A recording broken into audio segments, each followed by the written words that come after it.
Je pense déjà d'une part d'avoir une très forte sensibilité à la chose publique, à l'intérêt général, une appétence forte pour le management stratégique,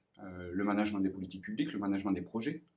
souvent des projets complexes dans les grosses collectivités, le management des ressources humaines, le management des finances, la gestion des finances publiques. Lorsqu'on est DGS, il faut aussi, bien sûr, avoir cette capacité à accepter la dimension administrative de la fonction. Une approche pragmatique et cartésienne des problématiques, des enjeux et des sujets qu'il aura à traiter, et puis bien sûr une connaissance technique qui, dans certaines collectivités, peuvent lui être utiles pour la compréhension de certaines problématiques, certains sujets, certains enjeux. Au département du Lot, par exemple, on traite de voirie, on traite de numérique. C'est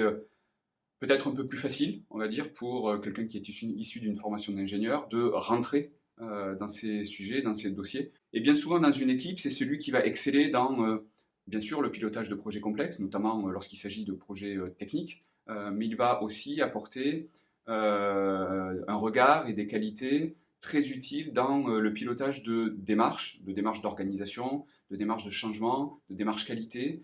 notamment aujourd'hui, où on sait très bien que l'évolution de nos organisations et de nos administrations prend bien souvent appui sur notre capacité ou est dépendante de notre capacité à intégrer le numérique et le potentiel immense que nous offre aujourd'hui le numérique. Donc une bonne équipe de direction générale, c'est une équipe plurielle, avec des profils variés et naturellement en partie avec des ingénieurs. La fonction publique, et notamment la fonction publique territoriale, offre de merveilleuses opportunités de carrière pour les ingénieurs.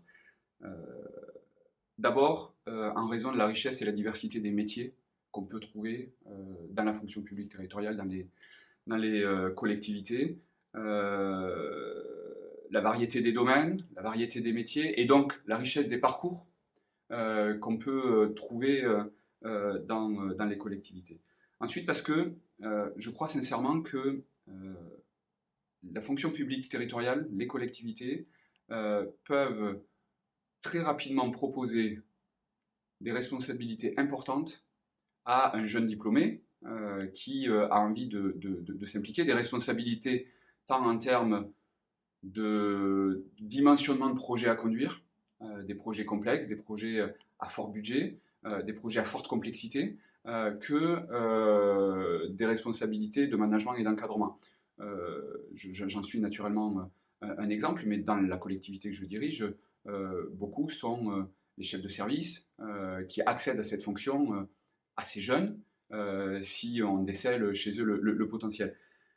Et puis, l'autre atout des collectivités pour un ingénieur, c'est la facilité, les facilités qu'offre la fonction publique en termes de mobilité. Mobilité entre les métiers, mobilité entre les collectivités, mobilité entre les fonctions publiques. On peut être chef de projet un jour à travailler dans une commune, chef de service quelque temps après dans un département, par exemple, ou dans une région, et puis rapidement basculer sur une fonction de directeur des services techniques dans une intercommunalité.